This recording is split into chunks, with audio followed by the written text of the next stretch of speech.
So today we are joined by my cameraman Colton.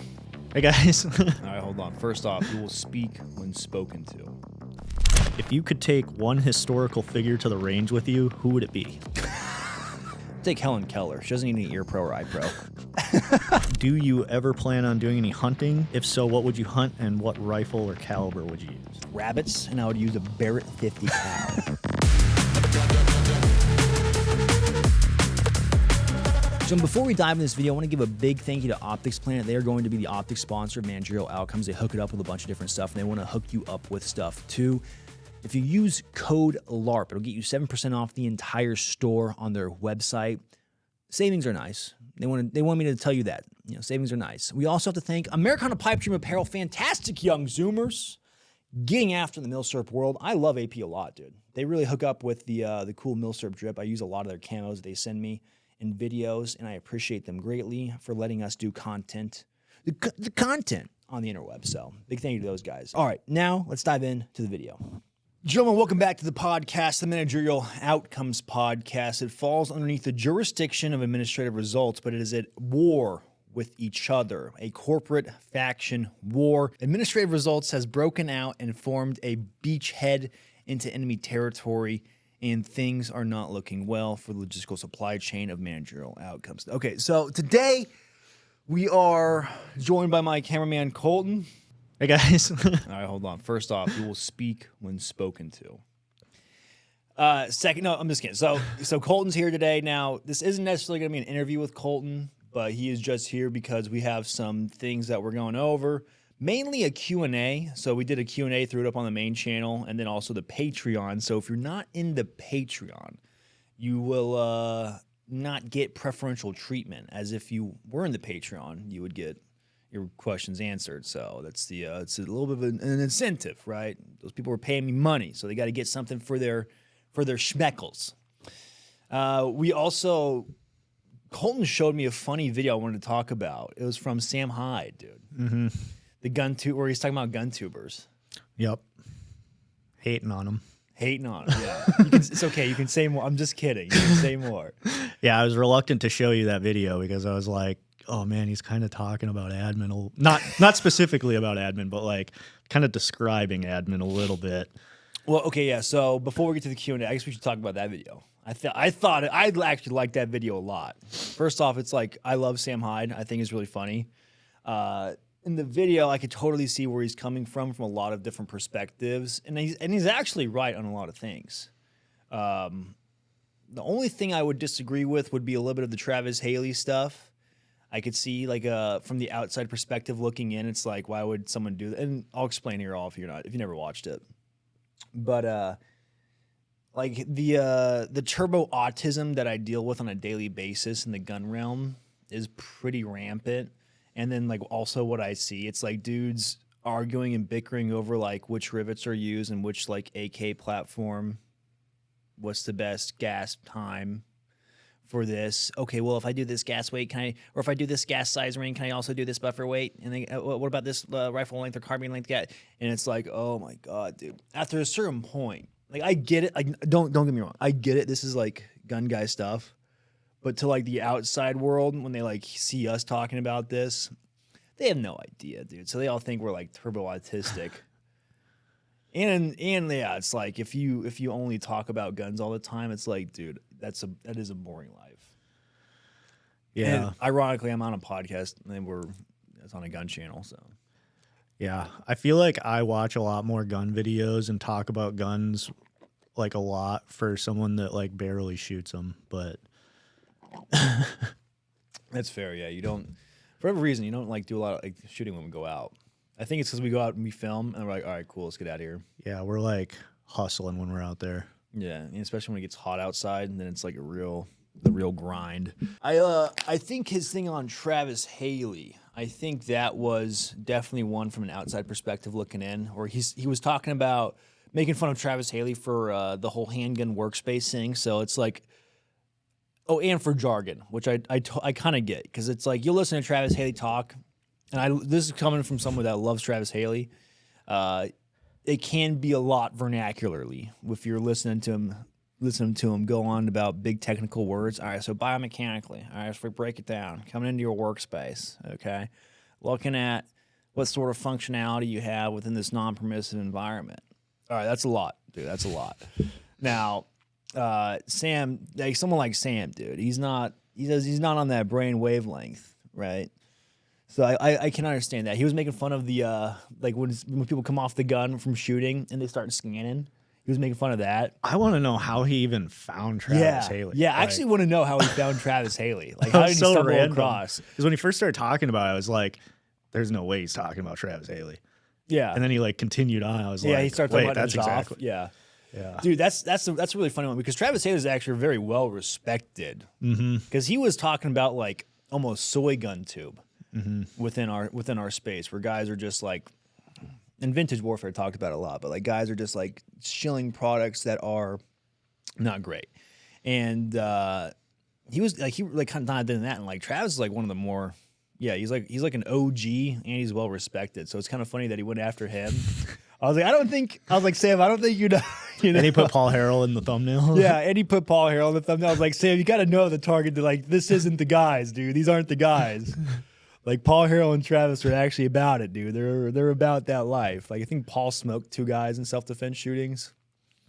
I think it was on separate different occasions. I know for sure it was one, at least one. And then Travis apparently smoked a bunch of dudes on a much more massive level. Technically a self-defense shooting, but in Najaf, Iraq. So I was like, Sam, I feel like with the thumbnail and then when talking about Travis, you're coming after these guys that you don't want to, especially with our demographic. Like, if you think I'm bad, like the demographic that loves these guys too. Oh, and rightfully so. I do like Paul Harrell a lot, man. I mean, to be fair, he is the ghost of Kiev, so. Yeah, that's true. When you are Sam Hyde, you are the Samuel al-Rashid, Samuel al-Baghdadi, the ghost of Kiev, the ghost of... he's got a lot of bodies. The ghost of Gaza. He really does. Yeah, I think he was at the Las Vegas shooting. I think I heard reported rumors of that as well. I think there was the rumor that there was 2 shooters, and I think he may have been the second. Get like a C and D, dude. Oh no, but I thought that was pretty funny. It was interesting. It's interesting to see a guy like Sam Hyde, who I like a lot, talk about something that is like you're so vested and deep into. You're like, oh, this is my thing, And then he's like, he kind of like, oh, okay, yeah, okay. So this is how it's a good reminder of how a lot of the outside world will see us sometimes. Because I think, like they were talking about like when guys are LARPing and stuff, and I was like, okay, yeah, I understand that. Like when you're looking at like the outside end, you're like, oh, these guys think that they're high speed cool guys. If you're LARPing right, you should know that you're a massive nerd, right? Like you should know that. Okay, I'm on the flat range. I'm wearing all this kit. I am LARPing and I'm a nerd. Now, it's LARPing until it's not, right? If the Russians invade, then all that stuff's like, all right, yeah. Statistically speaking, it's going to be really hard for any other world power to pull off a land invasion of the United States. So you can sleep well. Like really hard. Except for apparently Mexicans. They just walk on over. And the Chinese. They can just walk through the southern border. I mean, if they're not coming with military grade weapons, apparently it's super easy to invade the United States. Yeah. But we have this thing called the Navy. I do have a theory with like the mass panic thing that if they did induce mass panic, that they could shut down the supply chains, and then eventually it could degrade our military and Navy. Okay. Yeah, I could see that. I mean, everything is logistics. Especially with us sending all of our stuff over to Ukraine and Israel. Yeah. Dude. You know what I want to talk about is how if you don't blatantly support one side or the other, it's like you're the bad guy. Oh, yeah. Do you ever know? Like, do you ever see that on social media? Mm-hmm. I feel like I see it all the time.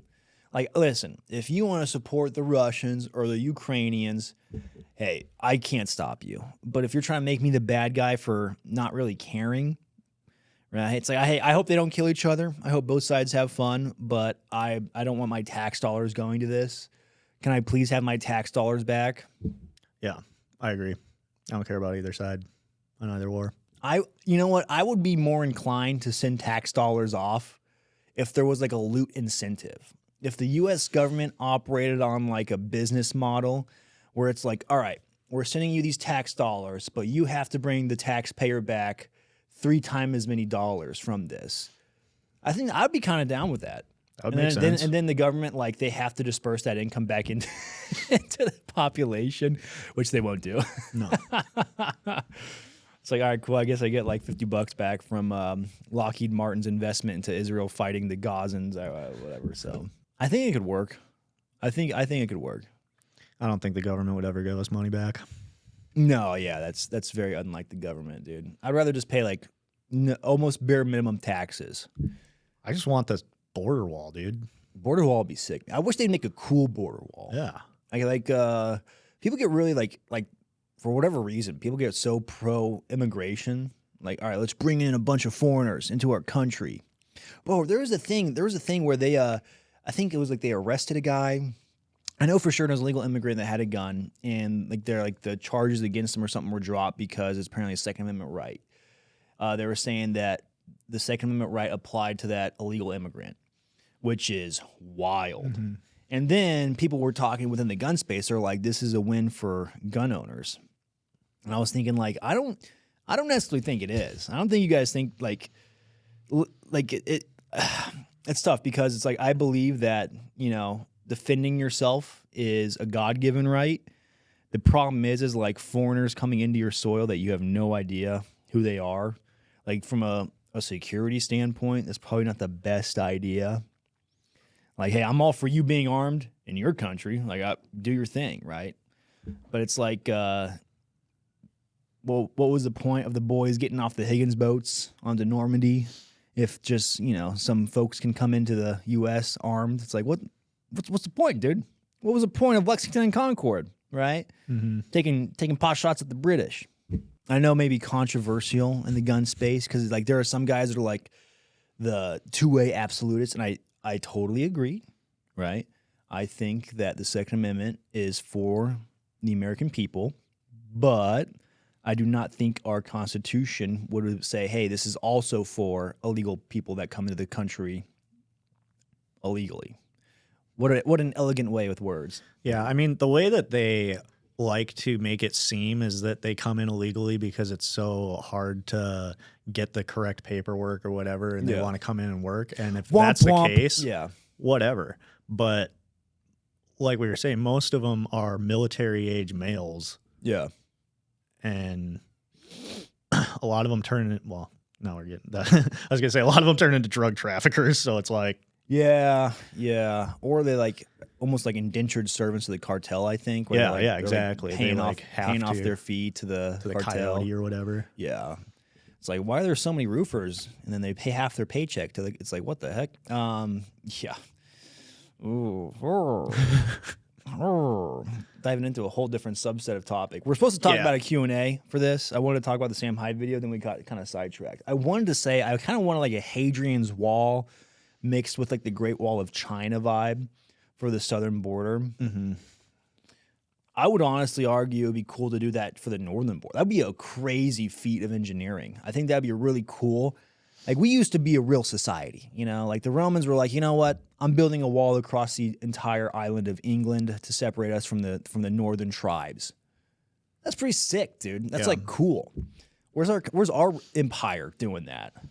Well, and I think the reason I brought that up was the amount of money that Trump was asking for that wall was like way less than the amount of money that we've sent over to Ukraine and Israel. Yeah. So it's like, give us our wall. I support Big Quarry. I think if we got a bunch of those stones, it'd be like a really cool for future civilizations. So after we're like long gone and dead, there's still like these two massive walls that show like the rest of the world that like America was about it. Yeah, there's not enough of that in our modern civilization. No, dude, I want some cooler, more ancient style cities with like modern amenities. I think that's my political compass. I like it. I want like the sports theaters to kind of represent the Colosseum of Rome. Yeah. But have good plumbing. Mm-hmm. Is that too much to ask? I don't think so. No, I don't think so either, dude. I don't think so either. Let's dive into the Q&A. Do you want to pull it up on your phone, the YouTube comments? I posted on the main channel. Okay. in the community tab. I also posted into the Patreon because I love my Patreon. First question from Adam Smith.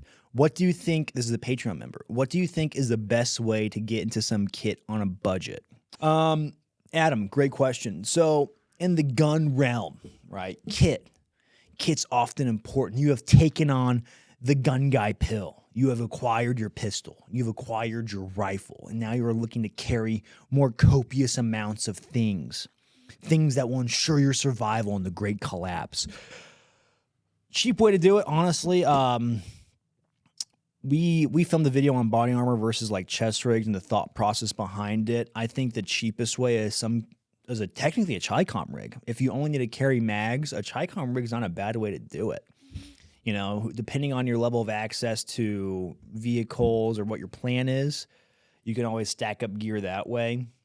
What I mean by that is, like, if you look at the global war on terror, where guys were essentially working out of convoys, they would carry less of certain items and like up armor more, have mags, and if their support line gear would just leave in the vehicle, right? It wasn't like they were doing massive movements like a light infantry platoon, you know, pissing off into the woods for weeks on end. It's like they were running convoys and doing raids like that.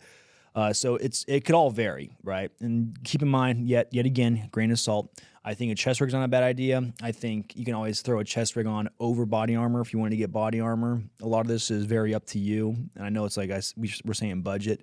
In theory, you could get budget nylon and then get high quality plates. Or you could just do the chest rig route and get some good chest rigs. Because there are, I think in my opinion, there are some really good like older stuff. Like I think of like the Pattern 83 chest rigs. Though they kind of like they'll charge more for those, like the actual South African stuff, like a Pattern 83 webbing, not just the chest rig, but like I think that's a really meta setup, even though it's old, because you can carry water on you. You have these big pouches on you. You have spot to put 12 mags on you. You have an IFAK pouch. You have frag pouches, even though it's like I don't think if you're worried about budget, I don't think you have frags on you. If you do, let me know where you got them. All right, I won't tell anybody. Just let me know. But I think there's it's kind of up to your level of resourcefulness. Also, I'm sure you're looking for like, what brand do I get? Honestly, dude, like you can get away with a lot. You can almost get away with like bag carrying mags if you really had to. So there's good options. There's bad options. Chest rig is not a bad start. Like a chest rig is a pretty good place to be, and they're really comfy. You have something for the main channel? Anything good? Here's one from Bryski2011. If you could take one historical figure to the range with you, who would it be?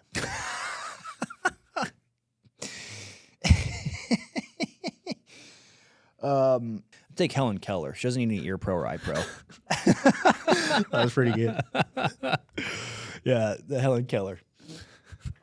All right, Patreon. Matthew, is a hot dog a sandwich? Technically speaking, I think it is. What about you? I think it's a taco. That's a good point. It's like the American version of a taco. Unknown meat in between, sandwiched. What is it, like horizontally between two? Like would you consider the sandwich being like two horizontally stacked? Yeah, I guess a hot dog could be a hoagie. All right. I'm not wasting time on this. Davis Act. You know what's funny in the Patreon is 2 guys asked, is a hot dog a sandwich? I think that's like a go-to question for like a silly question. All right, we already answered that. Why, Tyler Thrash asked, why is there a lack of conservatives pushing to allow teachers to carry in schools? Most concerning is the opposition from LEOs. We've seen time and time again, they don't act fast enough during a school shooting, statistically speaking. You know, that's a really good question. I would definitely, wherever I'm sending if I'm sending my kids off to a school, I think I would want my teacher to be armed. Whoever's looking, I would hope there would be like a bunch of armed adults that are about it. The problem is, I think most teachers just aren't about that life. If you look at like the public school system, it's like, you know, these young people that go to college, they get out like, all right, I want to be a teacher now. I want to teach the youth and mold them. Also, it's like, who the hell wants to be a teacher? Like you have to I be don't. wired a certain way to be a teacher. Yeah, I don't. It's like, all right, you're telling me for like some government paycheck, you want to go teach a bunch of teenagers / kids government program. Like I respect it. There are some good teachers out there, but I'm like looking back, I'm like, dude, why would you want to be a teacher? Yeah, it's a great question, dude. I honestly have no idea. Yeah, most teachers I know, I can't imagine being armed. Yeah. I can see charter schools being more down if the charter schools are like, if they have more flexibility. The problem is like government run stuff is always just so bad. So it's like, ugh, God, dude. And Also, to be you fair, looking at some of my, if I think, sorry, I didn't mean to cut you off, but looking back to some of my teachers and when I was in high school at least, I was like, honestly, as an adult looking at them, I was like, I don't know if they have the mental bandwidth to like go stop an active shooter, because mainly their heart's gonna stop out first because they're so obese. Yeah, I was gonna say, like, looking at the Uvalde shooting, like even those cops weren't going in. So it's like to expect a teacher to go in. I mean, it would be nice, but yeah, you expect Janet that teaches algebra to run in there. All right, she's gonna kick in the door. If Janet's about it, dude, hey, more power to her. But if those freaking cops in Uvalde didn't have the stones to go in there when kids were getting smoked, I don't know what to tell you, dude. System's definitely not perfect, right? maybe arm the wood shop teacher. The wood shop, the auto shop guys, there were some history teachers that like I remember there was like a former ranger that became a history teacher at my high school. Yeah, that guy I'd say all day, right? But the problem is That should like, be mandatory. If there's an old Army Ranger, arm that guy. That guy is mandatorily required to carry. Yeah, it's a really tough question. You got like the practicality of it too, because active shooter response and training to it. It's like, okay, I think the school is just looking at it like, all right, the amount of juice versus the squeeze, because they would have to train all the teachers, then they would have to train them not with just firearms, but train them to like active shooter response, which I think the teacher SOP for like, we just did jargon. Sam's gonna get mad at us. Their standard operating procedure is like, all right, they just barricade inside the room and they just kind of like hold down, and then once the cops show up and start clearing it, and then hey, if they have a school resource officer there, that is that guy's job to show up there and like smoke whoever needs to get smoked. The problem is like the school is looking at this, and the schools already have like bad funding, so you're expecting to take these teachers from zero to a high level of competency. I think that gets rather unrealistic really quick, based off the amount of money they have. Now, I've also seen guys talk about like former veterans being there to guard the school. Hey, I'm all about it. But the problem is they're sending like $61 billion to Ukraine, so there goes your funding. There goes your funding, dude. Definitely not the perfect answer, but it's just like I'm just like spitballing out to you. Why aren't the conservatives doing this? I don't know, dude. Probably because they're dumb. What are your gym PRs? Gym PRs? I've eased off certain lifts, if I'm being honest. Like, I've eased off the big three: bench, squat, and deadlift. I actually don't squat that much anymore. Yeah, we need you to. Yeah. We need to catch up. Yeah. Well, the problem is I was like back when I was really working on squatting all the time, I feel like finding pants was really hard. Yeah. If pants don't stretch, then I can't do them. And I'm not worried about getting my legs any bigger. So I am. Well, yeah, you got to work on that, dude. You're still in the victim weight category. I got to get on the tren. Yeah, you got to Trenbolin. The most I ever did on bench, I think, was 330. Most I ever squatted was just 465. And then the most I ever deadlifted, I actually don't know, probably like the fours. So you broke 1,000. Oh, for sure. That's good. Yeah. I mean, to break 1,000, you probably just need what, 350, and 350? Or you just need two lifts that are 350. Mm-hmm. And then like a 300. Mm-hmm. You get to 9 and then to 1,000. Mm-hmm. Which isn't that crazy. Like, I for sure could probably easily put up 315 on bench right now. Before you quit lifting heavy completely, we should get you in a powerlifting competition, and then after the powerlifting competition, go right into a bodybuilding competition. So gain, Yeah. get really strong, and then cut. I am trying to be as athletic as possible with the minimal amount of work.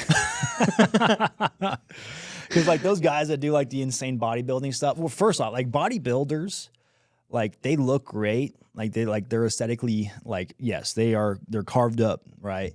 The problem is like the really jacked bodybuilders, if you watch them move, a lot of times I feel like they're not that athletic when they're moving or trying to be like athletic movement. Versus like other guys that train more athleticism. And when it comes to the flat range LARP, I would rather be a little bit more athletic. And if you look at like military units throughout history, a lot of those dudes were like skinny dudes. Now, granted, if you look at SWAT guys or cops, they're all built like linebackers because it's like in that profession you chase down people and tackle them. But like in the profession where you need to carry a lot of stuff and be able to move super long distances, like in the military, you know, there's like that thing where if you look at the motor pool guys that aren't combat guys, they're all jacked because they get to sit around and work out all day versus the guys that are like the infantry dude. You know, of course there are one-offs, but like those guys are typically seem a little bit lighter. Yeah, they want them to be like more adaptable so that they can like live easily for like weeks out in the middle of nowhere. Whereas like a bodybuilding dude couldn't do that. No, it's like the bodybuilding guy's gonna lose all his gains. Yeah. I mean, I followed certain military influencers, and they were talking about when they would go to Ranger school, they would lose all their gains because they're getting starved out there. So it's like, oof, yeah, that makes sense. It's hard to keep that regime going. Death Ray Dave on the Patreon. How has having a son changed your EDC? You know, I haven't really updated it too much because if I'm going like a really standard EDC to some capacity, it's like a handgun of sorts, knife, flashlight, and then an IFAK. I think what I would update is some sort of like tourniquet you can apply to smaller limbs, which I can't remember the name of it. I think it's like a SWAT T or something like that, where it's like a more elastic tourniquet. I think it's like good for small limbs like pets and kids. Yeah, because like the bigger tourniquets, it's like they're just too big. They're meant for man limbs, not for like little baby toddler arms. So I need to update that. EMadRat58 asks, do you ever plan on doing any hunting? If so, what would you hunt and what rifle or caliber would you use? I would love to hunt rabbits, and I would use a Barrett 50 cal. Just eviscerate them. Just, whoo, yeah. No, I would like to get into the hog hunting extermination game. I think that'd be really fun. Just going out there and just exterminating hogs. And then for more practicality, hunting elk or some kind of deer where you get the meat, you get to freeze it up and just have a bunch of meat on hand. That'd be sick. Problem is, I'm not an avid hunter. I have a lot of friends and family that are. Nothing but respect for it. It seems like fun. Probably just use like I don't know, depending on what I'm hunting, like the appropriate cartridge. If I'm hunting pigs, I'd like to just try out a bunch of different cartridges to see what it does. You know, 7.62 by 39, 9mm, 45, 5.7, just 30-06, 5.56. Just run the gambit, have fun. If I'm hunting like an actual animal, maybe like, I don't know, 30-06 or 6.5 Creedmoor or 308. I've gone hunting once. I had a shotgun. I was up in a deer stand.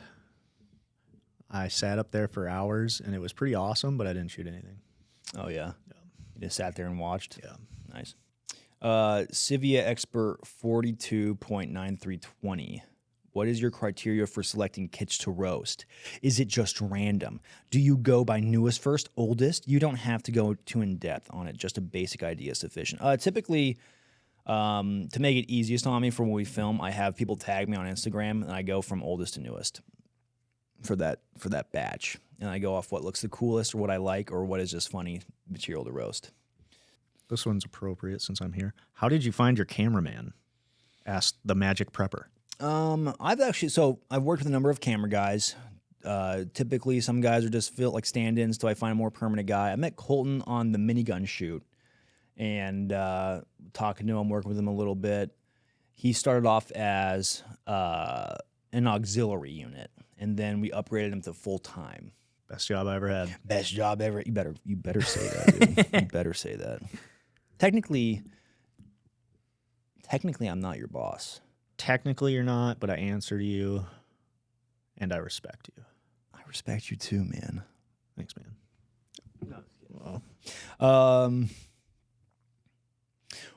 Sig Spear Thumb, what are your thoughts on the black powder and pirate weapons? Would be interesting content. Pizza. Yeah, pizza. Funny enough, I have some black powder weapons. Planning on doing some more videos with them. I have a really cool one being made up right now. It may or may not be a Sharps rifle. I watched the show and I was like, I have to have one, so I spent a little bit too much money on it for a black powder gun, but I have to have it because you can get a Sharps rifle, but technically the ones they sell like commercially, I think from Veteran Arms, is like a smooth bore. So I'm having an actual rifle built up that has rifling. Go figure. Kyle Hyatt 3004 asks, what's your favorite video game of all time? Would you ever consider streaming gaming content? You know, favorite video game of all time that I always seem to come back to. It's tough because video games do different things, right?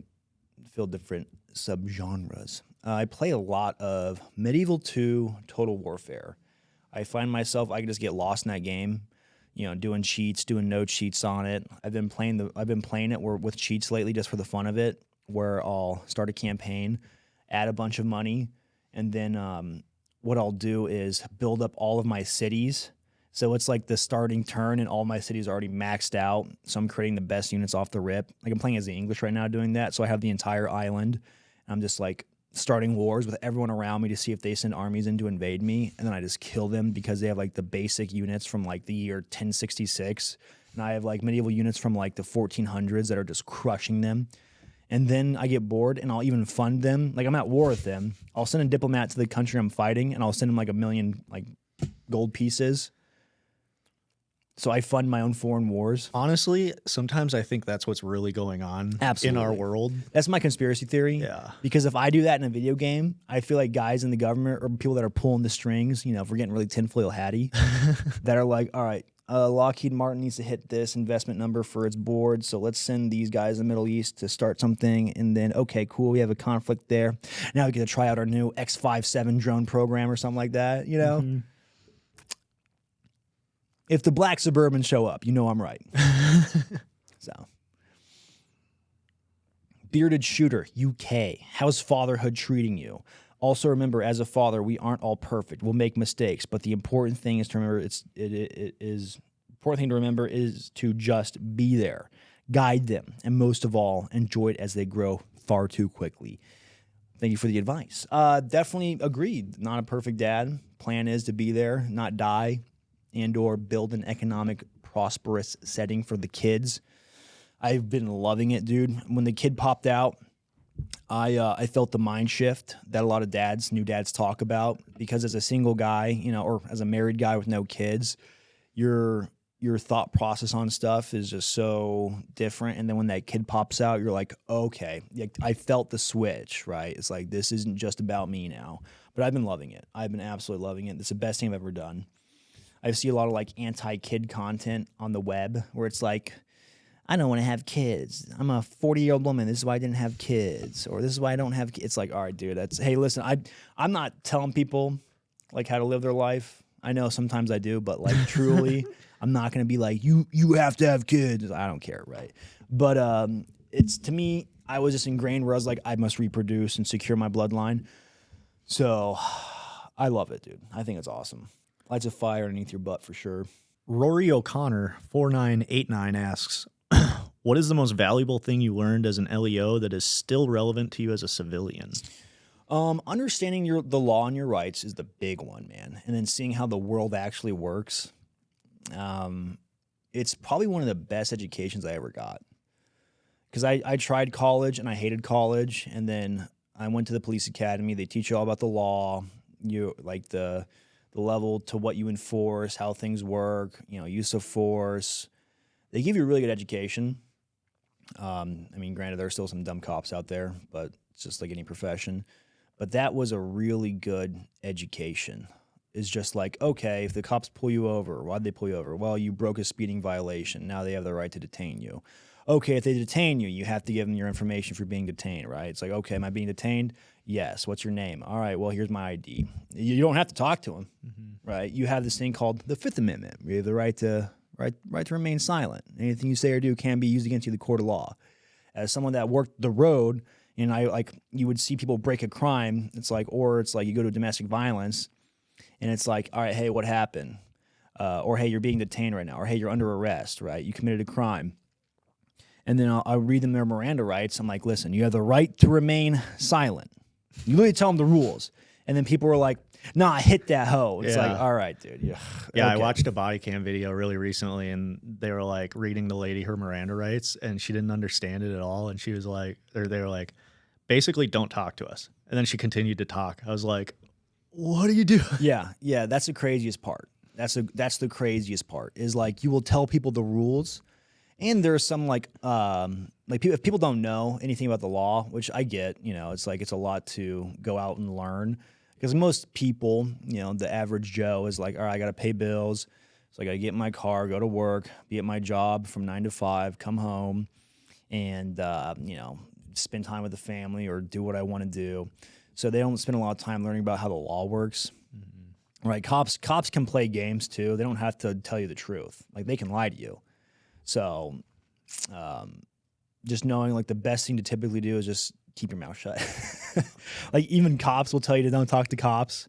Like if you ask them, all right, even if it's like if there's some level of crime involved, right, where you think you're being investigated, that's when I would say definitely keep your mouth shut. If you're just like being friendly and like a cop's out and about and you're talking to them, I don't think there's anything wrong with that. Like I wouldn't try and be like at the gas station checkout line, hey buddy, do you have illicit drugs in your car? It's like I don't like, unless you're like, hey, I have a dead person stashed in my trunk. It's like, oh God, okay, hey, start me another unit. It's like stuff like that. This guy's saying he's got a dead body in his car. Like, what the hell, But just the education, man. Like seeing the veil pulled back from society. Also seeing how much crazy stuff happens, like in normal society. I think that was really cool. Mm-hmm. It was definitely eye opening, especially as a younger guy getting into it, because I was looking for something like that, and it ages you. It really is like it forces you to kind of grow up a bit. So there's a lot that goes into it. Definitely a interesting job, but hope that answered the question. Yeah, definitely amazes me when you talk about it, just thinking like what I was doing when I was like 22. Mm-hmm. Like I could not see myself actually like being a cop. So it's pretty interesting. Yeah, it was definitely like, it's crazy to think that they gave a 22-year-old a badge and a gun. They're like, all right, kid, hit the streets. Look how like young and dumb I was. Is that at common? 22. Was there a lot of other young? There's a few other young guys. There's other guys going through it that were a little bit older, like my age now, like 27. Through my academy class at least. And then in my class too, there's other agencies and they had some other young guys too. It's kind of like I had a good Boy Scout, clean, squeaky record going into it. So I was an easy hire. So yeah, it was definitely interesting. What's your thoughts on drop culture companies releasing limited quantities that sell out within minutes and leave lots of people SOL? From Tyler Thrash, who's asked a lot of questions in the Patreon. So I got to get to some other people. I'll answer this though. Drop culture, definitely tricky. I think the drop culture comes from because I'm about to experiment with a product coming out that I don't think I'm going to have a massive amount of quantity of. So I'm trying not to make it like super droppy and hype beast. And then if it does well, definitely bring it back. I think what I'm trying to get to is it comes from a logistical standpoint. So to get product to sell, you have to spend money, right? You have to get something made. So I think these guys are like taking a risk. Okay, well, I can't buy 10,000 units of said product because that costs an exuberant amount of money. So I can either do like, 10, 50, 100, 200. And that's what I can afford. And so then they market it as like this, kind of niche drop, it's going to drop at this time. Hope you get it. So I understand it. I think getting mad about it, once you understand it from that perspective, I think why would you get mad over stuff? I think it really does come down to logistics, and then they market it as exclusive because it makes it more like ooh, when people market stuff as exclusive. That's my thoughts on it. I'll definitely, because I'm coming out with a product. I'm not going to say what yet until everything goes through. The hope is repeatability to get more of them out there. But I was looking at the numbers, and it's like to get this made, it's like, ooh, that's a lot of money, right? So the initial tester, it's like, okay, get this number made up, and then see how it does. And then if the audience likes it, okay, cool, get some more made, get more out there. So like thinking more like, okay, why does this happen? Or as opposed to, okay, why does this happen? All right. I think that's a little bit more reasonable. Thimblefter asks, what's the best vibe and or aesthetic without worrying about the functionality and practicality? Dude, that's a great question. There are certain, like, I think the Swiss weapons, like the older Swiss weapons, I think it's like the with like their bolt style guns, like how they have their charging handle. Like I think of the SCG-57, or is it the K-33? I'm totally blanking. But Swiss weapons to me are beautiful. Like I love, I know there's a bunch of different names for like the SIG 510 or the SCG-57 or the PE, whatever. That to me is one of my favorite looking firearms, along with the Swiss kit from that Cold War era. Like their, I think it's like their Alpenflage, how they have the mags attached to the uniform, how they have the rifle that it looks so elegant. You know, modernizing it is doable. It would be a pain in the butt, but yeah, not everything has to be about having a practical setup. I know we talk about it a lot, but you can also have fun with your guns. And a lot of that too is going to be like user preference. I just got an HK91 in. I think it's one of the cooler looking guns in my collection. Tried to modernize it just for the fun of the LARP, but it's definitely like an uphill battle. When it's just like in its more retro configuration, I think it also looks beautiful. Like it's just an all-around good-looking gun.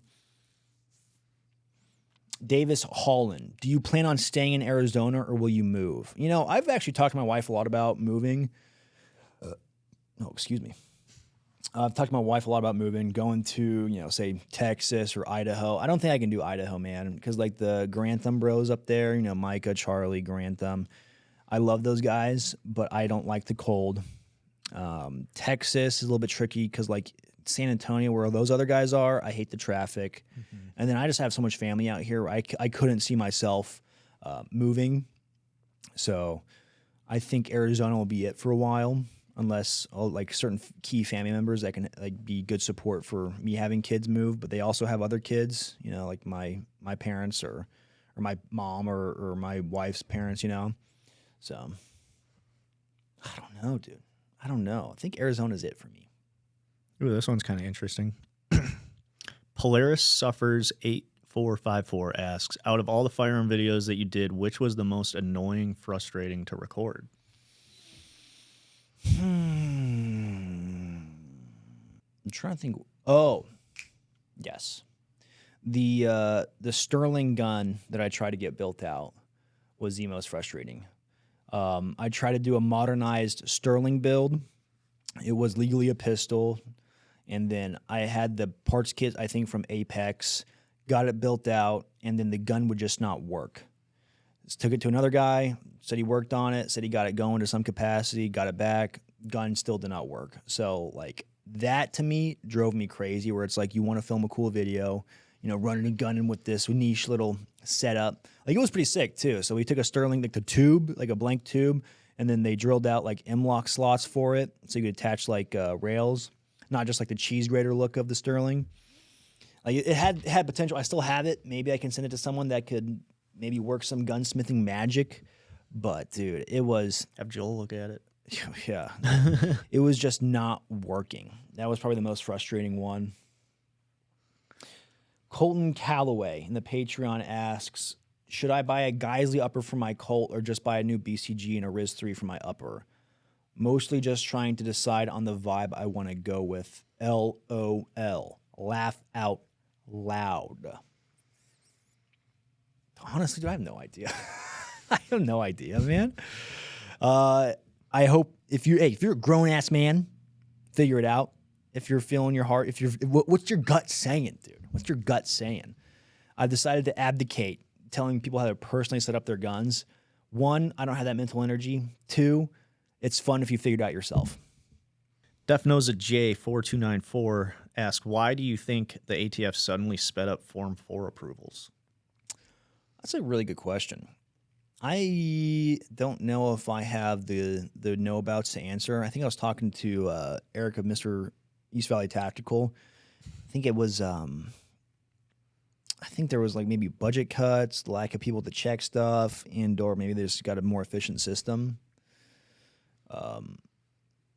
You know, it's tax stamps are frustrating as someone that's a guy that hates any sort of infringement onto your Second Amendment rights.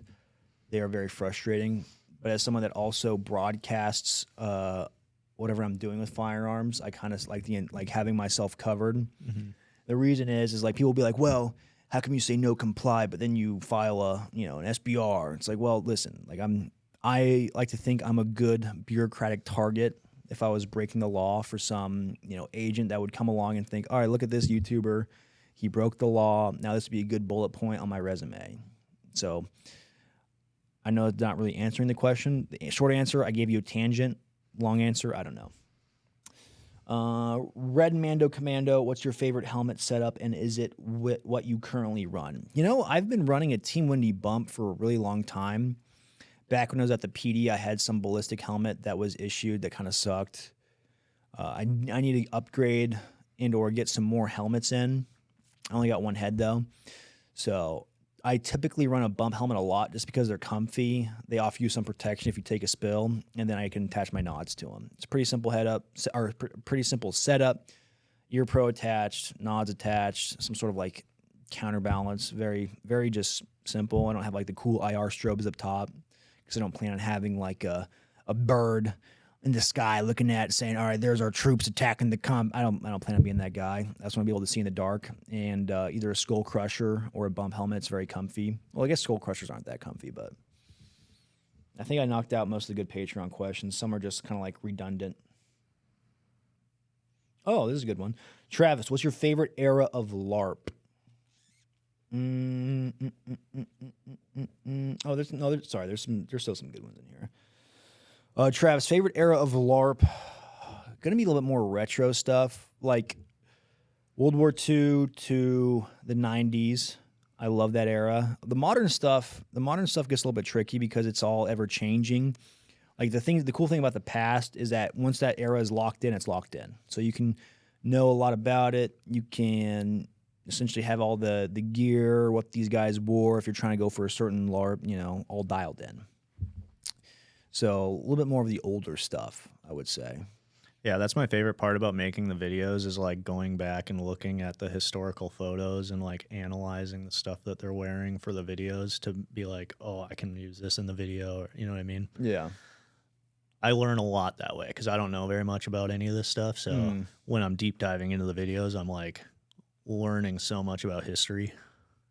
Yeah, it's definitely fun. I think the World War II vibes are always fun. Like the German kit, even though it gets like the PP banned or people don't like it, it's like, all right, if you're a tough gun guy and you get mad over a LARP, it's like, all right, grow up. But I love American World War II kit. I need to get an airborne loadout from Normandy. Oh, it looks so good, dude. And I've even been learning a lot about World War II, like U.S. kit from World War Wisdom. They'll talk, like he'll go in depth about like soldiers' kit. I want to give that guy a shout out. I love that stuff. But to me, it's like really fun educational history. I think Vietnam era has some of the coolest vibes because it's almost like that mix of World War II style fighting tactics, some modern gear like an M16, like the webbing, a little bit dated. It's just like in the look and the music and the vibes are freaking sick, dude. Yeah. Yeah, I like Vietnam, Global War on Terror vibes. Ooh, yeah. Like early Global War on Terror, there's some really, really sick vibes. Yes, I know I'm a nerd. Thank you. What does the future of Admin Inc. entail? Are you going to try and expand the ARMOPodcast more? Any new indoor content? Plans for more travel videos? Ian David Bergman asks. Always something in the works, Ian. Indoor content should ramp up here soon if all goes well, just due to how hot it's going to get here in a little bit because we're filming this podcast on like late April, so it's ramping up the heat. Once it starts getting those triple digits, going out to the range and filming in the heat of the day, it starts to get really tiresome. It's doable, but it's just a pain in the butt. and your camera gear heats up super quick. So it's like, all right, camera's overheating, got to rest it, let it cool off. Humans are overheating. Got to be drinking like a liter of water every 30 minutes pretty much, especially if you're wearing like full kit, like armor and stuff, and then fully loaded mags. Indoor range, I think the indoor range isn't as exciting, but it's also still a lot of fun. So Yeah, it's fun. I enjoy it because I'm in an air-conditioned building. Yeah. You know? I was thinking the other day, I was like, I do miss going to the indoor range sometimes. Yeah. Well, we'll probably get back over there if things get sorted out because we had some issue with like some of the owners, not like personally, but they were like having liability worries apparently. So Watch the videos. yeah, maybe the corporate guys that run this certain joint we go to were like, ooh, what the? No, I don't know, but hopefully that gets worked out. Joshua Handy 8889 asks, any good drills to run as a beginner? Everyone says train with your guns, but what does that look like? But everyone says train, but no one says what to train. Dude, if you're really looking for a good education, I would encourage. Like, I'll definitely deflect a little bit, then I'll tell you my thoughts. I would encourage you to seek out a reputable entry-level class. Those could range from $200 to $300. It's going to cost money, of course, because people's time is money, and then the ammo to go do it. I think it's a valuable education because it just like that's what those guys think about is training new guys and how to like really tell you what to do in the most economic way possible with their words. So I would definitely look into that. Personally, I would watch a lot of fundamental videos, like, all right, this is how you acquire your iron sights. This is what kind of grip you would use. Then I would practice dry fire. Then I'd go to the range and just start close and work far back. So it's like, all right, are you landing a tight group from 5 yards away with your pistol? 1, 2, 3, 4, 5. And then, okay, all right, if you're hitting that tight group, your dot zeroed on your handgun, can you start moving it back, seeing what you can do? Like essentially just seeing where you fall apart. Like, all right, at 15 yards, my group got really bad. All right, why is that? And then the self-diagnosis that comes in handy with an actual little bit level of like a class, because those guys will tell you, all right, hey, if you're shooting here, it means your trigger pull is bad. Or, hey, if you're shooting here, it means your grip's bad. They can diagnose it. And they can tell you why. So I think that's where the education kind of comes into play. Like drills to run, it's like there's a whole bunch of drills you can run, man. You can download like the dot torture drills where it tells you on the piece of paper, right? So you're gonna be shooting from 5 yards away. In this dot, you're gonna shoot 2, reload, shoot 2. There's a whole bunch of stuff like that. Or you run a bill drill, right? 6 yards, 6 rounds as fast as you can. There's a whole like if you Google firearm shooting drills, man, there's a whole bunch out there. A lot of this is like how much can you do on your own, and then also taking this, going to a course with an open mind, saying, hey, I don't know nothing, teach me, and those guys will teach you. Having a little bit of like no ego going into it, you're going to get a lot out of it. Yep, I did that. I did one course and went to it with my stock Glock, no red dot on it, and my 16-inch AR. Everybody else had like SBRs, and like I felt so out of place, but went into it with an open mind, and I definitely learned a lot. So ain't nothing wrong with having a stock Glock and a 16-inch rifle. Ain't nothing wrong. Thanks, man. Dude, you're fine. Like dudes that really get obsessed about the Gucci and the gear, I get it because that stuff is fun. There's not like it's kind of expected. Everyone likes that. Oh, I got this new EOTech I'm putting on my 13.7, rifle. Okay, cool. I got the new can from the latest pee-pee poo-poo 3D printed manufacturer company. All right, cool. I got my magnify. All right, now it's like, all right, hey, did you work out? Did you hit the gym? I know it's like, I know it's a really dumb answer. I know like me saying that probably gets old, but it's like truly, man, a lot of this comes down to your ability to think under pressure, because like an adrenal dump makes you kind of dumb. Mm-hmm. Yeah, that's interesting. The thought process there, like, did you work out? I think can apply oppositely to different people. So like I work out a lot. So it's like, did you go and train? I should probably train more, Sure. But sure. You can get a lot done, If you go to like a basic level course and you learn like, all right, we did a lot of just focusing on being accurate, being smooth, being safe, and then a little bit of pressure under time. You could take that and then just dry fire it at home. All right, we practiced this. We practiced rifle malfunction goes down, switching to your handgun. You just dry fire that. Like and then it's way cheaper. You're not using live ammo. Yeah, you just do it at home while you watch a show, and you get the muscle memory. You get the neural synapses mapped out in your dome. Right. And I say a lot of this. I'm not a firearms instructor. I like to have fun with guns. I've gone through a lot of firearms training in the cop sense of things, which I would still say is like take with a grain of salt, because I've seen cops shoot. As a former cop, I've seen cops shoot, and I was like, oh my God, dude, please do not come to any call where I'm in danger and back me up, because you look like you're a bag of poo poo when you shoot. So, yeah. Let's see. I think I knocked out most of I think I knocked out most of the Patreon questions, so I'll dive into the YouTube comments. Farmer Bob 5662. Why did my dad go out for cigarettes and never come home? I don't have to tell you, dude. He chose to save, quit, and start a new campaign. Red Raptor 2133. Did you get visual confirmation on the body when you supposedly killed the balaclava entity? I did, actually. I was one of the guys that helped bury him. And apparently there's rogue variants out there. I don't know how deep the balaclava verse goes. Apparently it's super deep. How many do you think we've killed so far? A bunch. But with the multiverse, there's technically, I think, a never-ending level of them. Ooh, someone asked, favorite non-gun related YouTube channel? It's a really good question from Test Please Ignorance. I watch a lot of YouTube. Me too. And as someone that is always on the GunTube, and I'm sure as most guys that see me, they're like, all right, he's going to be talking about guns to some capacity. I will still watch GunTube, but sometimes I'm watching it like, all right, what's like the current thing? What are guys talking about? Dude, I grew up watching on YouTube, like when I really started getting into it as my go-to video consuming platform. I remember Casey Neistat was one of my go-to guys just for like a fun daily vlog. And his creativity, like how he did stuff, him zipping around New York and whatever cool gadget he got. I was like, dude, that is a really fun vibe. Like, I think that's really cool. Like, you know, you're just living vicariously through someone. Even now, I'll still watch. I'll watch Dan Mace.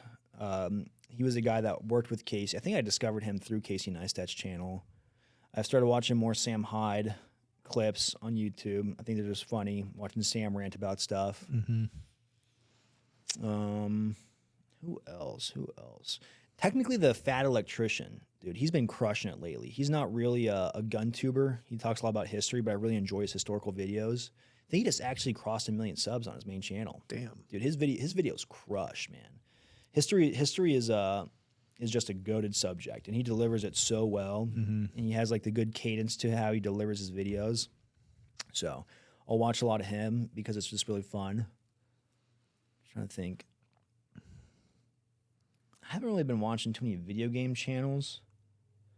There's like the classics like Internet Historian, where they break down like a fun topic or how he just gives a story of what happened in like the time and place on the internet. I've been watching like other YouTubers that break down like pop culture stuff. What's his face, dude? Sunny V2. Mm-hmm. That's really fun because he'll talk about like creators, like the rise and fall creator. And he's Australian. He's like, oh no. He's like kind of that Australian. Yeah. He's narrating. He did one talking about Mr. Beast's one of Mr. Beast's lackeys, Chris Tyson, how he like transitioned. And then he got a bunch of flack over it. And like he was so in tune with the like how YouTube canceling works that he didn't delete the video. I think he just changed the thumbnail and title, and people got less mad about it. It was pretty funny.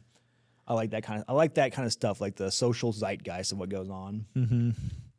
I like a lot of stuff, like comedy stuff, Danny Mullen stuff, Danny Duncan stuff, but I like to like watch stuff that's not specifically GunTube in order to like get ideas for editing to make our videos better. Yeah. So a lot of times, like I'm watching for the video, but then also I'm watching like how they edit or how they film. Yeah.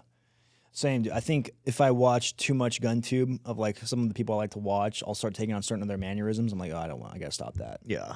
Like you do it subconsciously. It's not like you want to. It's like you watch them so much, and then you do something that Brandon Herrera does, or that Grantham does, or that like my buddy Blue Jean Operator does, and it's like, oh, yeah, you got to cleanse your palate a little bit. Yeah, same thing with the editing. It's like if I watch Grantham, not that I'm gonna like copy their style because our style is totally different, but like people pick up on it. You know what I mean? They're like, oh, this feels like Grantham, even though I'm like trying not to. You know? Yeah, there's something to it, man. There's always gonna be those kind of comments. This one asks, Soviet Goon asks, would you ever do a video on your favorite, most practical end-of-the-world rifle, talking about the attachments and why you personally like them? I feel like that was kind of the Kyle Rittenhouse video a little bit. Was it? A little bit? I don't know. Not quite, but like it was like touching that topic. Say the question again. It was, would you ever do a video on your favorite, most practical end-of-the-world rifle, talking about the attachments and why you personally like them? And I guess I'm thinking specifically about your AR, so maybe you're thinking about other guns that you would use for the end of the world. Probably would be like some sort of blunderbuss. What's so funny? No, I could see that. I could see like that. The problem is it's so subjective to the end user, where it's like, all right, what I want to do and why I want to do it. And then even in that video, I'd say this is just like using my disclaimer, like I'm just doing the internet, take this all with a grain of salt, right? How you want to set up your gun, it's going to be totally up to you. It's one of those where maybe we do it. I definitely do think it is interesting though, like seeing like when you bring your rifle out, I'm like, that is a cool rifle. Yeah. It's like, you wouldn't say it's basic, but it's kind of basic compared to most of the other guns that you have on the channel. You know what I mean? But like, it's extremely practical. And I just remember you talking about it one time in a video. It might have been the Kyle Rittenhouse video. And I just remember being like, God, admin's scary. I appreciate that. This dude's ready to shoot someone at night in the dark. Like, yeah, we'll see how it actually plays out. Yeah, do the thing where you. But trip. It's still better than. What if something finally happens? I trip and I like break my neck on the couch, dude. I'd be so mad. I'd be so mad. There was a situation like that in Surprise, I think, where a guy it was a freak situation. Some random guy came into their party and he shot this guy in the back of the head. Yeah, I heard about that. And he ended up getting to his gun and still taking the guy out. Yeah. Without one of his eyes, and probably couldn't see out the other one. Yeah. That's definitely that scenario that freaks me out, man. Yeah. That's why I lock my doors all the time. I'm like, well, I think they're having some sort of get together party, and then it was I think they invited him in too. Yeah, the neighbor showed up and just went crazy. So, short answer, we could. Long answer, we could. Next question. Kivilterverkamp. Is Grantham taking roids? You can notice a face and body change this last year. Yeah, he's definitely openly talked about it, the use of PEDs. He even told me. I think he's talked about it before. He talked about it on our video too. I think some people thought that was the first time he talked about it, but no. Yeah. I'll tease him about it. 'Cause my joke is I'm like, how'd you gain 40 pounds of lean mass in 6 months? I'll tease him about it. But he is for sure on them. Which I think it's to me, I'm like, I don't care. I think some people get weird about it, but if you're honest about the use of PEDs, I don't see why not. If anything, I think all athletes to some capacity should be on roids because as a sports consumer, I want the best sports viewing experience, and I want to see dudes that are just beyond freak show levels of athleticism. Mm-hmm. Yeah, my views on it are basically if you're in a drug tested sport where everyone else is expected to be natural, then you should be natural. Oh, right. But if not, if you're Mike and you're just a guy, blast steroids. Yeah. You know? It's there's no reason not to, but I guess besides health concerns. But if you're not worried about that. Yeah. That's one thing. I toyed with the idea of PEDs. I just don't like the upkeep process of it. Yeah. Have to stick stuff into your butt cheeks to get jacked. It's a lot of it's definitely a lot of work. Typically you can tell, right? If people have especially with certain guys, like of gym influencers, right? If they have like crazy deltoids and then just Google Map veins, then it's like, yeah, those dudes, chances are they're gonna be on some level of PED. Yeah, massive traps, deep voice. It's basically your second puberty. I need to do it. I think you're good. I think you got it, but I think I need it still. Yeah, it's just there is like to me there are risks. I just don't like the upkeep aspect of it. Also, from like the shit hits the fan scenario, if like society does go down and you're reliant on something and you don't need to be. Yeah, that's another thing I think about too. Yeah. Is like supply chain disruption. Like, all right, what happens if all of a sudden you can't get your drug that you've been working with? Yeah. Granted, people have been doing it for like 30, 60 years now. Yeah. No problem, but. That's true. Could be overthinking it. But yes. Chum isn't fun. How hard do I have to LARP for Deborah to come back with the kids asking for a friend? I don't know what to tell you, man. Deborah's gone. Move on. Will you be doing more training videos with the boys? I feel like that content is very informative and only a few creators make them. Yeah, I would absolutely love to. It's funny, like in GunTube, people complain about how come you don't show hits. It's like, because I'll show hits all the time, actually. Or it's like, I'll tell you, like I'm not trying to be like the best shooter on YouTube, because there are guys out there that can shoot way better. And what's fun about those competition videos is like, all right, yeah, we actually do show hits. It's like, all right, and we get scored too. Or I'd also like to take the boys and we actually go to a real competition. Yeah. People were talking about like, you should go to a real competition in that video, like in the comments. And I was like, I have been. I have been. I went to Finland twice. I've done like Thursday night steel with some of the boys. Granted, I don't go to a bunch, but I think I want to change that, because it's actually a really fun way to shoot. Is like, you have a stage, you have to map out the stage in your head, and then once that timer says action or beeps, you know, it's like, all right, this is showtime. See how you do under pressure. What do you think about doing a video or even like a managerial outcomes video of going to like a USPSA match or something, like a local one or something, and just you? I think it'd be fun. I think it'd be fun. That could be interesting. Yeah. So, I mean, dude, like I remember having Hunter Constantine on. That was super fun. That was really fun. Watching him shoot, how he moves, maybe we could go to a match with him. Was that? I think we could. Yeah, I think it'd be a good time. Yeah. It's really fun to watch those guys that are at a whole higher level of shooting, run and gun. Because like even when I was watching some of that video back, I was thinking about like, okay, I could have gone a little bit faster here, or I could have done this a little bit better. What's cool about having like a camera guy there, it's like you get to watch your film of like, all right, you could have improved this. So see how, like I remember like on that one stage where I actually did good, it was like there was the 3 steals, and those are pretty big steals. Like hitting those is not hard, and I feel like I went too slow there. So in my head, I was like, man, if I would have aimed at towards the bottom of the target, I could have done faster double taps. So like shoot, hit that, and then shoot again as the gun rises just a little bit, and then ding ding ding ding ding ding, and then just clear it. I feel like I slowed down a little bit too much there. So I know we're giving like tangents every time we answer a question, but yeah, I would like to do more. Isaiah Hendricks 5651. I have a request. Can you guys, anyone who reads this, spend some time with your grandfathers for the rest of us who can't? Absolutely agree. Yeah, those guys are going to get old and they're going to die. It's the circle of life. Spend more time with them. It's definitely important. If you're out there, spend time with your family, man. Are you a Fed? Am I a Fed? No. If so, when are you coming over? I'll be there around 1 p.m. today. Watch out for me.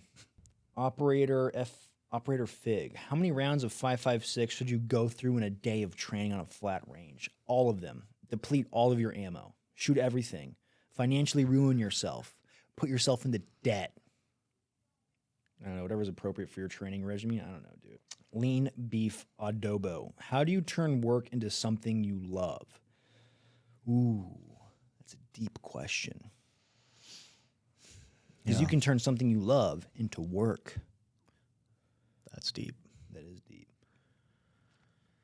I think, like, I love my job now, but I think with jobs that I maybe didn't love as much or didn't love at all, I think just the way that I tried to keep morale high was just doing, like, the best job I possibly could to be able to keep, like, that moral high ground over other people that weren't doing that just because the job wasn't,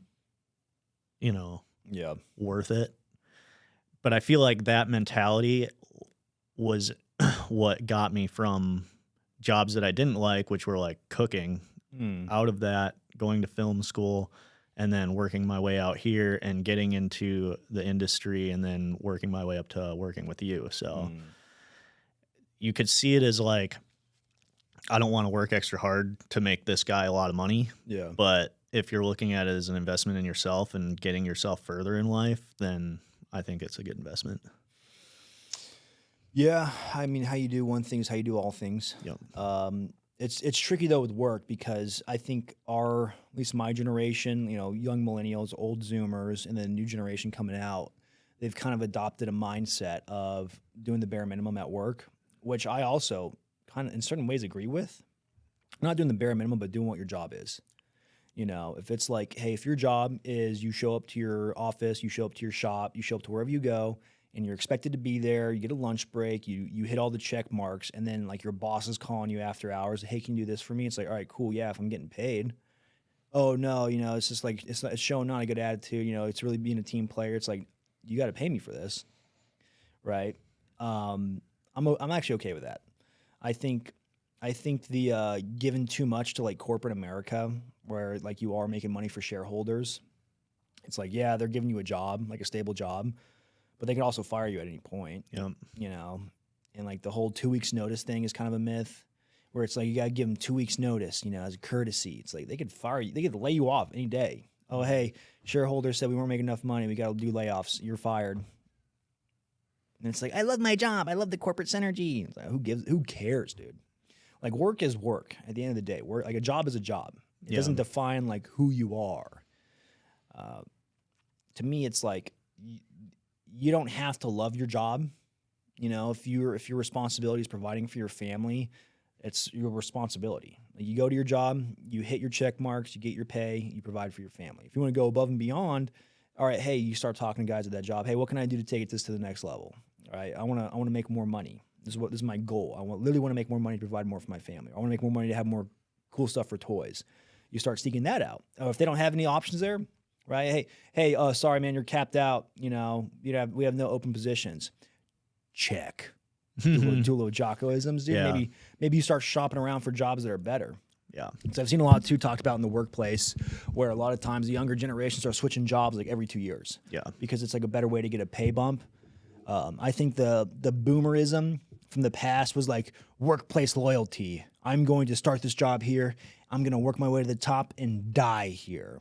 I think it's doable. I think it's possible. I think if you could be a hostess at IHOP and go be the CEO one day. Okay, Good luck. good luck. More power to you. It's definitely gonna be the job for the few. If you have it in you, then more power to you. I'm fortunate. I'm saying this as a guy sitting in a comfy couch in an air-conditioned podcast studio talking about like real jobs. Having had real jobs too, I kind of thought this way a little bit, where it's like, yeah, I'm going to do a good job, but I'm going to do what's expected of me. And then if you want more out of me, it's like, all right, I better get paid for it. Yeah. Because my time is valuable, Yeah, it's definitely a lot of that too could be mindset. Yeah. It's tough too, because it's like, yeah, you could spend all this extra time at work, showing the boss how much you care, and then one day you die.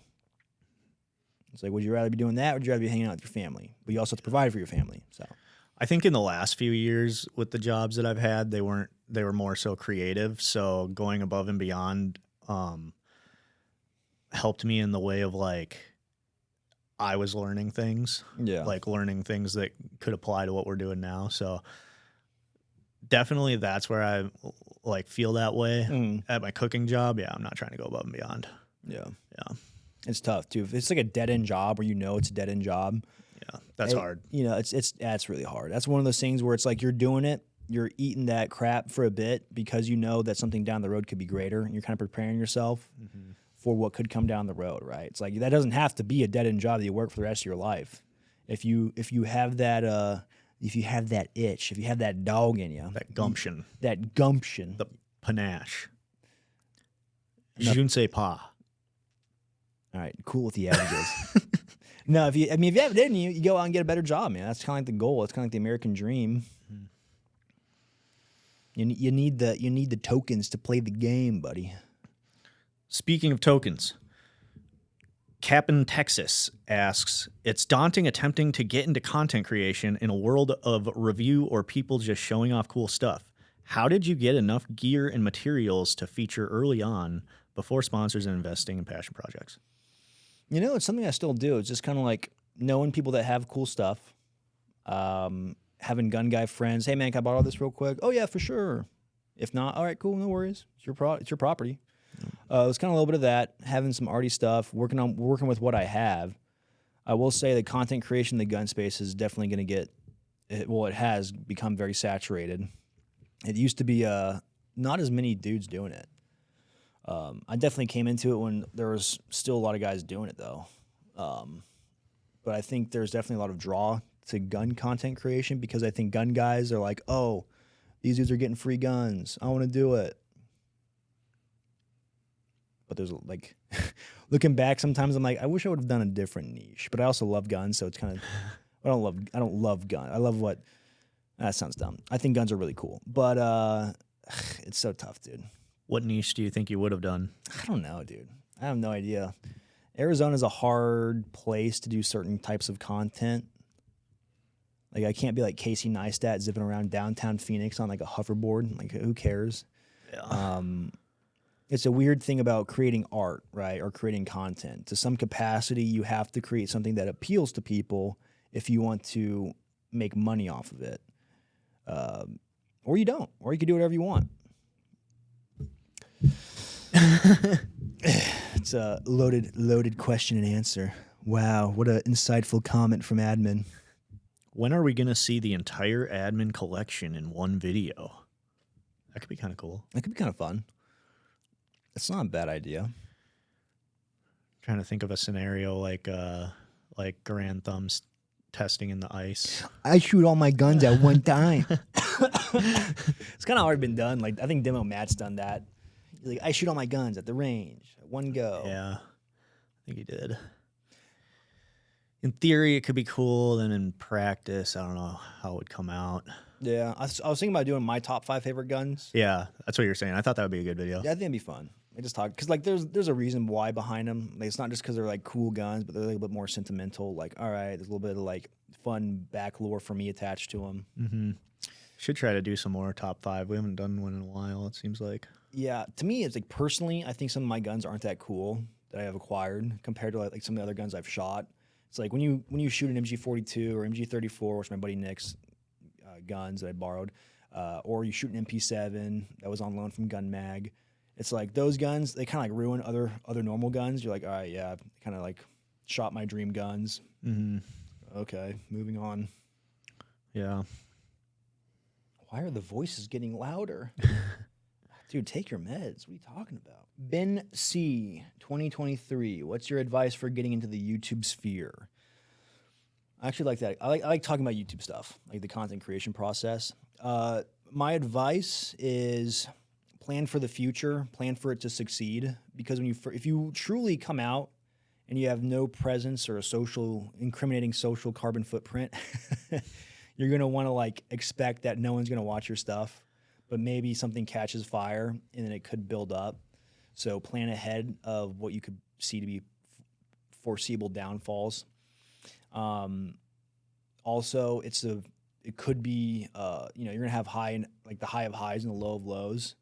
Like if you make a video, you poured your heart and soul into a video. You know, you spend all the time filming, you spend all this time editing, and then it sucks, right? The video outright sucks because you're just getting started. You have to expect that.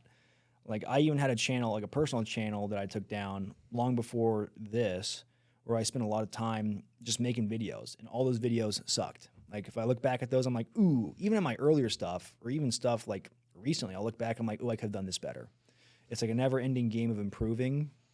Another thing is like, get to the point as quick as possible. Like, yeah, we're in a podcast format where we can just talk and riff and talk, chit-chat. But like if you're trying to come out with something, I would say YouTube and the attention span game has changed. Like you're dealing with very short attention spans now because people are just whoop, whoop, whoop, whoop, whoop, scrolling on the vertical consuming shorts. So people are like, well, what's the point? What's the point? Get to the point. So you have to like, you really have to think in that aspect. And then, yeah, it is kind of a business if you want to do this long term. Like a lot of guys start their channels out for fun. Like I was one of those guys. I also saw this as an avenue to escape a normal job because I wanted to be able to like just sleep in and then make YouTube videos and not worry about having a boss.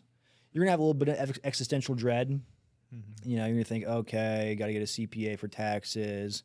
Okay, I got to have, you know, trying to scale up a business a little bit. It can still be a small business. You know, you don't have to be like, I'm a CEO now. I'm gonna be this high speed corporate lead. Like you don't have to inundate your what the hell's the word? Inundate. You don't have to add work to your plate. Right, you don't have to add unnecessary work. All right, I'm gonna get a CFO. Okay, and then I'm gonna get this person that's gonna be my, coordinator for producing. It's like you could, in theory, the beautiful thing about YouTube is that you could be a one-man band, right?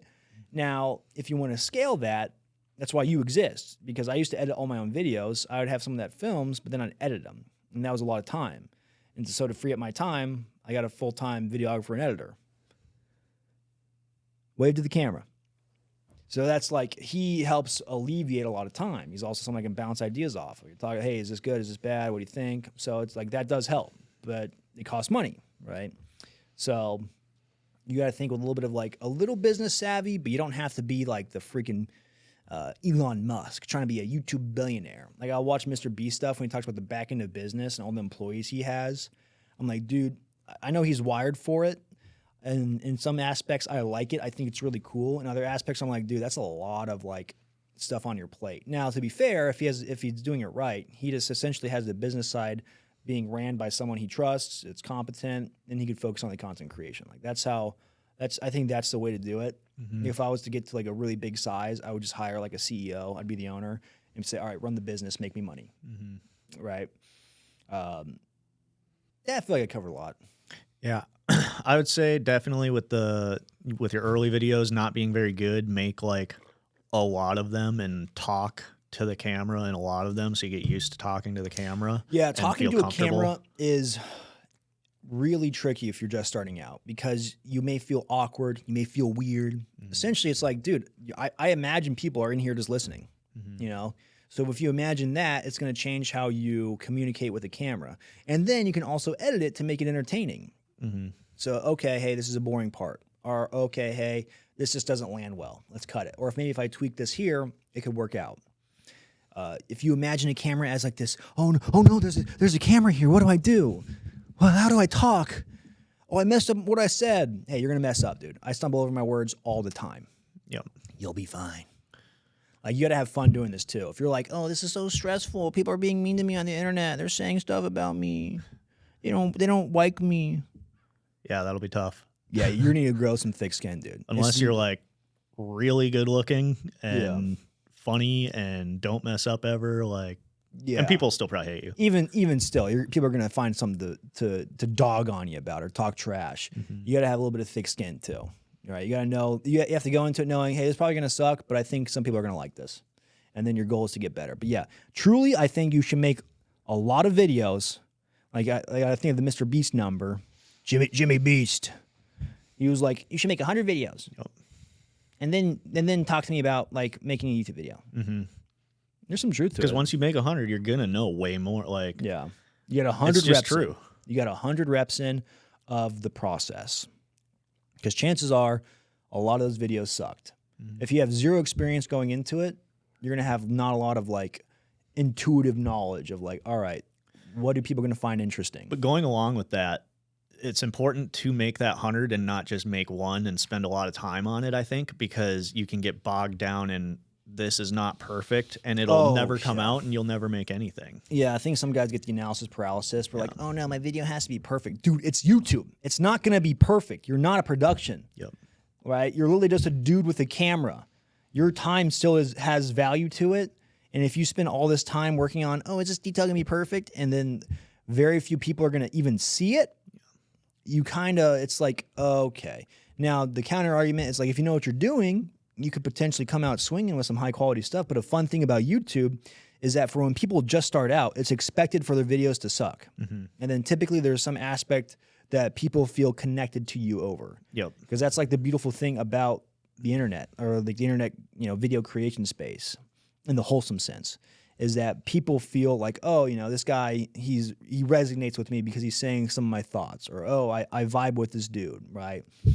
If you don't have that, if you're kind of like bland, okay, guys, today we're going over this new car I got. Oh, the new Nissan Sentra is really neat, and it has features. Like, who cares, dude? You're a human. You're a person. Talk like a person. Show your personality. If you're trying to be like super corporate and desensitize who you are, so you can get a bunch of like corporate sponsors. I'm surprised at some of the people that sponsor this channel. But like, if you're trying to do that, hey, cool, I get it. Sanitize everything you say and do. Good luck. Good luck. It's definitely. I see it because it's one of those like mass appeals where you don't want to be controversial whatsoever. So to attract as many people as possible, you have to play it super safe. I'm playing it super safe. Everything I say and do is non-controversial. I want to avoid controversy at all costs. No matter what, you're going to push away someone, though. Yeah, no matter what, people are going to be like, oh, you can't do that. If you try to be safe, you'll push away the people that want you to be edgy. You know? So it just depends on what kind of audience you're looking for. Yeah, I know that was a big rant and tangent, but I think about the YouTube. I like watching a lot of like other YouTube channels that talk about YouTubing in general too. If I'm going back to an earlier question, so yeah, it takes up a lot of my brain wavelength. I like that. I like the back end infrastructure of YouTube, of like what it takes to actually make stuff, especially looking at like the huge channels. I do find that stuff really interesting. But yeah, there is it's a lot to get there, dude. It's a lot to get Well, and there. like you were saying, with the production value going up, our production value still goes up randomly. You know what I mean? It's like we're always trying to make it better and better. So it's like if you're trying to be perfect off the start, you're never going to get there. And it costs a lot of money to get like good cameras off the start too. Yeah. So it's kind of like use what you have, be smart with it. The cool thing about like when you start out, it's like your best tool is your creativity. Like sometimes bigger channels, they don't have like this crazy creative edge because they have so much tools at their disposal. They don't have to get creative with what they have to do. Yeah.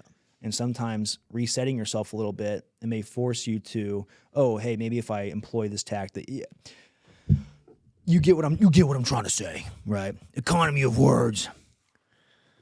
Here's a good one. When can we expect the finale of the German LARP series? We crave the FG42 review with the, I'm going to butcher this, Fallschirmjäger drip? Fallschirmjäger. Fallschirmjäger. So Fallschirmjäger was the German World War II paratroopers. One thing they employed to give them more firepower output when they hit the ground during their airdrops was an FG42. FG42s, there's reproductions of them. I would like to get an original on the channel. I think they cost as much as a house. They're on the, like for the OG full auto ones, transferable. I'm not sure how many there are in the registry. I think there's less than a handful. They're like $200,000 to $400,000, I want to say. Damn. Yeah. Getting one on the channel would be very cool, especially one with an optic because they had like magnification on some of them. To me, that's a major World War II force multiplier, right? Yeah, a Fallschirmjäger FG42 LARP would be sick, dude. I would love to do that. Do you know? I don't know when. Do you know anyone that has one? I think I'd have to shop around and ask some guys if they'd let me touch their very expensive 6-figure firearm, especially with how we LARP it. Dude, God bless Nick. Big Nick, dude, how he lets us run some of those guns like in his transferable collection.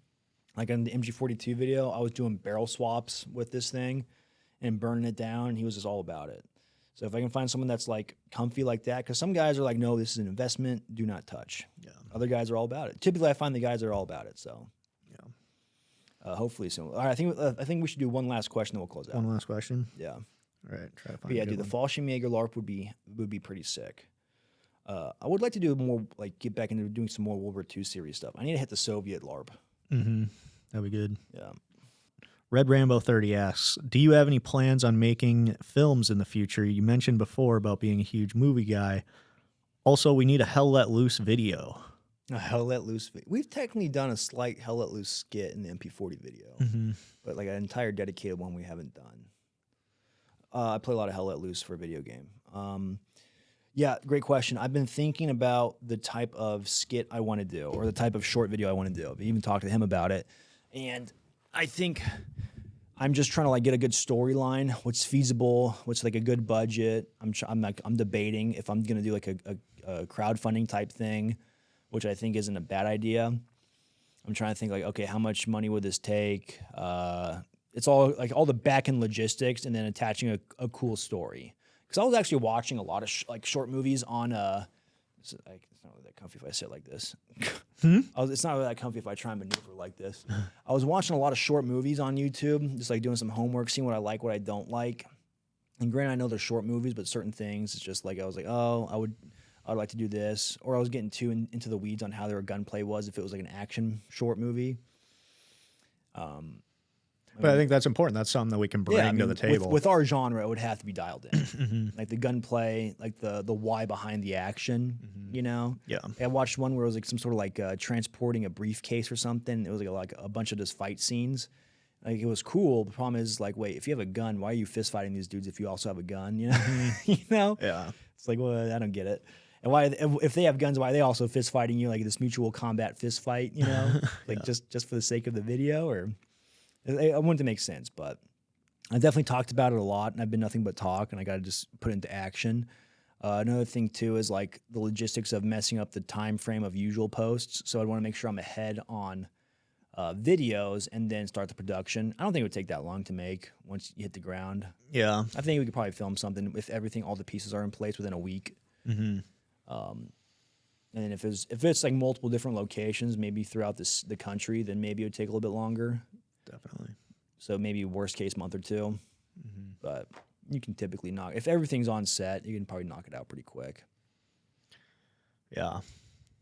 Because I would probably hire a director or producer in some capacity to get it all like handled. Yeah. Because like trying to handle everything yourself is just kind of crazy.